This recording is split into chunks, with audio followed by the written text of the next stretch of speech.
இறையேசுவில் பிரியமான சகோதர சகோதரிகளே, புனித ஆரோக்கிய அன்னையின் அன்பு பக்தர்களே, வாழ்வு இறைவன் நமக்கு கொடுத்திருக்கின்ற மாபெரும் கொடை. மண்ணில் ஜனனம் துவங்கி மண்ணில் ஐக்கியம் வரையிலும், ஏன் விண்ணில் அடியெடுத்து வைக்கின்ற வரையிலும் வாழ்க்கை வாழப்பட வேண்டியது என்பதை நாம் உணர்ந்து கொள்ள அழைக்கப்படுகிறோம். இந்த வாழ்வு கடவுளிடமிருந்து நமக்கு கொடுக்கப்பட்டிருக்கிறது. இந்த வாழ்வு இறைவன் நமக்கு கொடுக்கின்ற ஒரு அழைப்பு என்று கூட சொல்லலாம். யோவான் தன்னுடைய முதல் திருமுகம் 5ஆம் அதிகாரம் 11வது வசனத்திலே இவ்வாறாக சொல்லுகிறார்: கடவுள் நமக்கு நிலை வாழ்வு அளித்துள்ளார், இந்த வாழ்வு அவர் மகனிடம் இருக்கிறது என்று இயேசு ஆண்டவர் வாழ்வு தருகின்றவராக இருக்கிறார் என்பதை நமக்கு தெளிவுபடுத்துகிறார். புனித பவுலடியார் கொலோசியருக்கு எழுதிய திருமுகம் 3ஆம் அதிகாரம் 4வது வசனத்திலே கிறிஸ்துவே உங்களுக்கு வாழ்வு அளிப்பவர் என்று பவுலடியார் இயேசு ஆண்டவர் நம்மை வாழ்விக்கின்றவர் என்பதை தெளிவுபடுத்துகிறார். இந்த வாழ்வை எதற்காக இறைவன் நமக்கு கொடுத்திருக்கிறார்? இயேசு ஆண்டவர் எதற்காக நமக்கு இந்த வாழ்வை அளித்திருக்கிறார்? பவுலடியார் தெசலோனிக்கருக்கு எழுதிய முதல் திருமுகம் 4ஆம் அதிகாரம் 7வது வசனத்திலே படிக்கிறோம்: கடவுள் நம்மை ஒழுக்க கேட்டிற்கு அல்ல, தூய வாழ்வுக்கே அழைத்தார் என்று தெளிவுபடுத்துவதை பார்க்கிறோம். தூய வாழ்வு கடவுளுக்கு உகந்த ஒரு வாழ்வு. ஆண்டவருடைய மதிப்பீடுகளை, நற்செய்தியினுடைய விழுமியங்களை எல்லாம் நமது வாழ்விலை மையமாக கொண்டு அமைக்கப்படுகின்ற ஒரு வாழ்வு கடவுளுக்கு உகந்த வாழ்வு, தூய ஒரு வாழ்வு.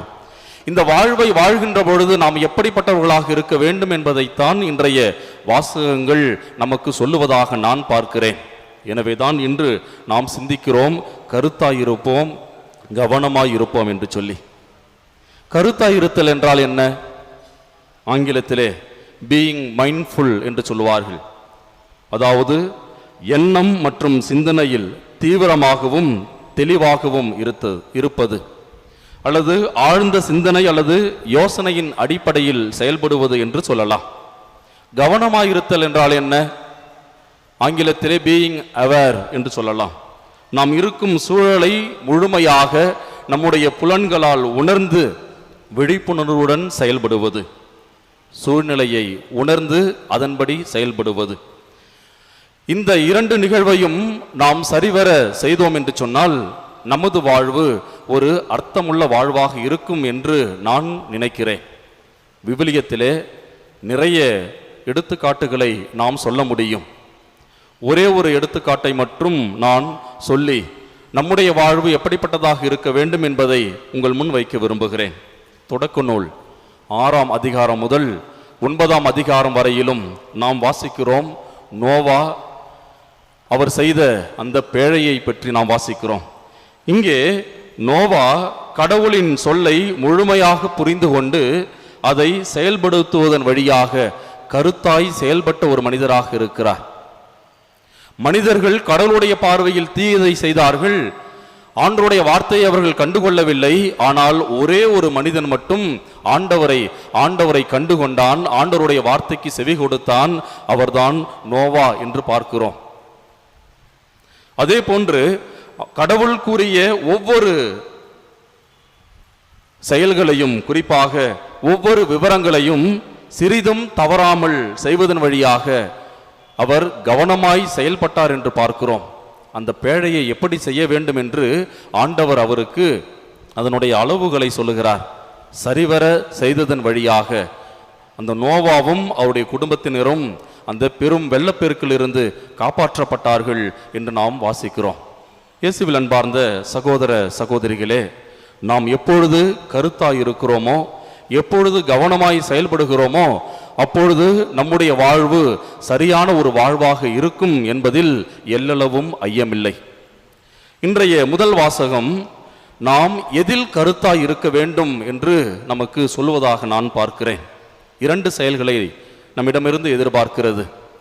முதலாவதாக அன்பு செய்வதில் நாம் கருத்தாய் இருக்க வேண்டும். இரண்டாவதாக நற்செயல்கள் புரிவதில் நாம் கருத்தாய் இருக்க வேண்டும். அன்பு செய்வது ஒவ்வொரு கிறிஸ்தவனுடைய கடமையாக இருக்க வேண்டும். ஏனென்று சொன்னால், இயேசு ஆண்டவர் இந்த உலகத்திலே அமைத்த இந்த இறையரசு அன்பை மையமாக கொண்ட ஒரு அரசு. எனவேதான் அவர், நான் உங்களுக்கு ஒரு புதிய கட்டளை கொடுக்கிறேன் என்று சொல்லி, நான் உங்களை அன்பு செய்தது போல நீங்களும் ஒருவரை அன்பு செய்ய வேண்டும் என்று சொல்லி அன்பு கட்டளையை நமக்கு கொடுத்து சென்றிருக்கிறார். யோவான் தன்னுடைய முதல் திருமுகம் 3ஆம் அதிகாரம் 14வது வசனத்தில் மிக அழகாக சொல்லுகிறார், நாம் சகோதர அன்பு கொண்டுள்ளதால் சாவிலிருந்து வாழ்வுக்கு கடந்து வந்துள்ளோம். அன்பு கொண்டிராதோர் சாவிலேயே நிலைத்திருக்கின்றனர் என்று சொல்லுகிறார். யோவான் இயேசு ஆண்டவருடைய அன்பை மிகவும் நுணுக்கமாக அனுபவித்தவர். எனவேதான் அவரை இயேசுவின் அன்பு சீடர் என்று நாம் அழைக்கிறோம். அவருடைய வாழ்விலே நாம் கற்றுக்கொள்வது, தன்னுடைய இறுதி மூச்சு வரையிலும் இயேசு ஆண்டவரை இந்த உலகத்திற்கு எடுத்து சொன்னவராக அவர் இருப்பதை பார்க்கிறோம். குறிப்பாக அவர் நடக்க முடியாத சூழலிலும் கட்டிலே படுத்திருக்கின்ற பொழுதும் அவருடைய சீடர்கள் அவரை தொழுகை கூடத்திற்கு எடுத்து செல்வார்களாம். அங்கே அவர் இயேசு ஆண்டவரை பற்றி போதிப்பாராம். அவர் போதிக்கின்ற எல்லா போதனைகளிலும் அன்பு என்ற வார்த்தை இல்லாத ஒரு போதனையும் இல்லை என்று சொல்லுவார்கள். ஒரு முறை அவருடைய சீடர்கள் யோவானை பார்த்து கேட்டார்களாம், ஏன் எல்லாவற்றிலும் அன்பை மட்டுமே நீங்கள் மையப்படுத்தி சொல்லுகிறீர்கள் என்று கேட்டபொழுது யோவான் சொன்னாராம், அன்பு இல்லை என்று சொன்னால் இயேசு இல்லை என்று சொன்னாராம். அவருடைய நற்செய்தியிலே மிக அழகாக அதை பதிவு செய்திருக்கிறார், அன்பே கடவுள் என்று. எனவே அந்த கடவுளுடைய பிள்ளைகளாக இருக்கின்ற நாமும் ஒருவர் அன்பு செய்ய வேண்டும் என்பது இன்றைய முதல் வாசகம் நமக்கு கொடுக்கின்ற முதல் அழைப்பாக நான் பார்க்கிறேன். இரண்டாவதாக, நற்செயல்கள் புரிவதில் நாம் கருத்தாயிருக்க அழைக்கப்படுகிறோம். இயேசு ஆண்டவர் விவிலியம் முழுவதுமாக படித்து பார்க்கிறோம். செல்கின்ற இடங்களிலெல்லாம் நன்மையை மட்டுமே இந்த உலகத்திற்கு கொடுத்த ஒரு நல்ல ஆண்டவராக அவர் இருப்பதை பார்க்கிறோம். நற்செயல்கள் செய்வதை பார்த்து எல்லா மக்களும் அவரை தேடி வந்தார்கள் என்று பார்க்கிறோம். எனவே நம்முடைய கிறிஸ்தவ வாழ்வும் நற்செயல்களால் நிறைந்திருக்க வேண்டும் என்பதை நாம் இன்றைய நாளிலே புரிந்து கொள்ள அழைக்கப்படுகிறோம்.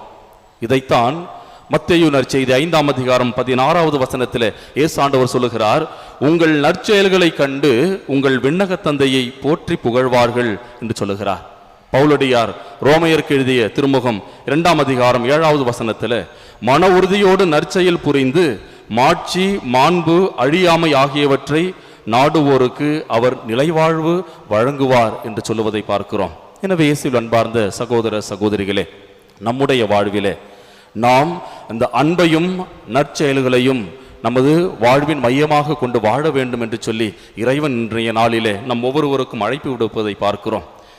நற்செய்தியிலே நாம் கேட்கிறோம், எதில் நாம் கவனமாய் இருக்க வேண்டும், கேட்பதிலே கவனமாயிருங்கள் என்று சொல்வதை பார்க்கிறோம். எசாயா புத்தகம் 55ஆம் அதிகாரம் 2வது வசனத்தில், நிறைவு தராத ஒன்றிற்காய் ஏன் உங்கள் உழைப்பை வீணாக்குகிறீர்கள், எனக்கு கவனமாய் செவிகொடுங்கள் என்று ஆண்டவர் அழைப்பு விடுப்பதை பார்க்கிறோம். அதே போன்று எசேக்கியேல் புத்தகம் 44ஆம் அதிகாரம் 5வது வசனத்தில், நான் சொல்லும் எல்லா நியமங்களையும் சட்டங்களையும் கவனமாய் காதால் உற்று கேட்டு இதயத்தில் பதித்து வை என்று சொல்லுகிறார். எனவே இயேசுவில் அன்பார்ந்த சகோதர சகோதரிகளே, இந்த உலகில் வாழ்கின்ற பொழுது கருத்தாய் இருந்தாலும் நாம் கவனமாய் செயல்பட அழைக்கப்படுகிறோம். இயேசு ஆண்டவரை தேடுவதில் கருத்தாய் இருக்கின்ற பொழுது, அந்த தேடலிலே நமக்கு இடையூறுகள் வருகின்ற பொழுது, சவால்கள் வருகின்ற பொழுது நாம் அதை கவனமாய் எதிர்கொள்ள வேண்டும் என்று சொல்லி இறைவன் நமக்கு அழைப்பு விடுப்பதாக நான் பார்க்கிறேன். இதோ இன்று இந்த அன்னையினுடைய ஆலயத்தை தேடி வந்திருக்கிறோம். அருள் வரங்களை நமக்கு அள்ளி பொழிகின்ற புனித ஆரோக்கிய அன்னை நமக்கு மிகச்சிறந்த ஒரு உதாரணமாக இருப்பதாக நான் பார்க்கிறேன். அன்பின் உச்சகட்டமாக அன்னை மரியாள் தன்னையே முழுவதுமாக ஆண்டோடைய கரத்திலே ஒப்பு கொடுத்தார். இதோ உமது அடிமை என்று சொல்லி தன்னுடைய வாழ்வின் எல்லா நிகழ்வுகளையும் ஆண்டவர் மீது கொண்ட அன்பின் வெளிப்பாடாக அனைத்தையும் தனது உள்ளத்தில் இருத்தி சிந்திக்கக்கூடிய அந்த வல்லமையை அன்னை மரியாள் பெற்றிருந்தாள். நற்செயல்களுடைய வெளிப்பாடு, கருவுற இயலாத எலிசபெத் அம்மாள் கருவுற்றிருக்கிறார் என்று அறிந்த பொழுது வெகு தொலைவும் சென்று அந்த எலிசபெத் அம்மாளோடு இருந்து அவருக்கு பணிவிடை புரிவதில் அன்னை மரியாள் ஒரு மிகச்சிறந்த ஒரு உதாரணமாக நமக்கு இருக்கிறார். நற்செயல்களை நாமும் செய்ய வேண்டும் என்று சொல்லி. எனவே இயேசுவில் அன்பார்ந்த சகோதர சகோதரிகளே, நோவா செய்த பேழை வழியாக ஒரு குடும்பம் வாழ்வு பெற்றது. வாழ்வு தருகின்ற இயேசு ஆண்டவரை, நற்கருணையாம் இயேசு ஆண்டவரை தனது வயிற்றில் தாங்கி நற்கருணையின் முதல் பேழையாக இருக்கின்ற அன்னை கன்னிமரியால் அகில உலகத்திற்கும் வாழ்வு கொடுத்து கொண்டிருக்கிறார் என்று சொன்னால் அது மிகையாகாது. இறைவன் தருகின்ற அருளையும் ஆசிரையும், இறைவன் தருகின்ற வாழ்வையும் வழிகளையும் அன்னை மரியாள் நமக்காக பரிந்து பேசி இதோ இந்த ஆலயத்தை தேடி வந்து ஜெபிக்கின்ற எல்லோருக்கும் பொழிந்து கொண்டிருக்கிறார் என்று சொன்னால் அது மிகையாகாது. எனவே இந்த காலை வேளையிலே இந்த ஆரோக்கிய அன்னையினுடைய ஆலயத்தை தேடி வந்திருக்கிறோம். ஆண்டவருடைய ஆசீர்வாதங்களை பெற்றுக்கொள்ள இந்த தெய்வீக திருப்பலியிலே பங்கெடுத்து ஜெபித்துக் கொண்டிருக்கிறோம்.